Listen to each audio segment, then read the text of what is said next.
Noi imprenditori abbiamo bisogno di avere una visione. La mostra è un viaggio che ti porta a immaginare e a vedere un mondo nuovo. Siamo profondamente convinti che la conoscenza e la comprensione della perfetta armonia e di equilibrio delle forme che vedrete all'interno della mostra possa essere un veicolo molto corretto e positivo per introdurre anche all'interno delle imprese nuovi modelli di sviluppo e di crescita basati sulla impostazione di relazioni vitali, ma anche del gusto per la bellezza degli spazi e dei luoghi.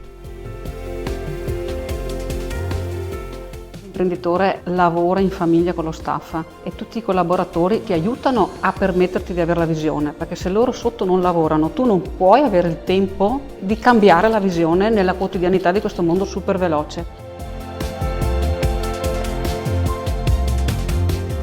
Siamo all'alba di un nuovo millennio adesso, dopo 20 anni trascorsi dall'inizio del nuovo secolo, ancora di lavorazione, no? Di pulizia, di setacciatura, di abbandono, diciamo, del lascito del passato per entrare nel presente.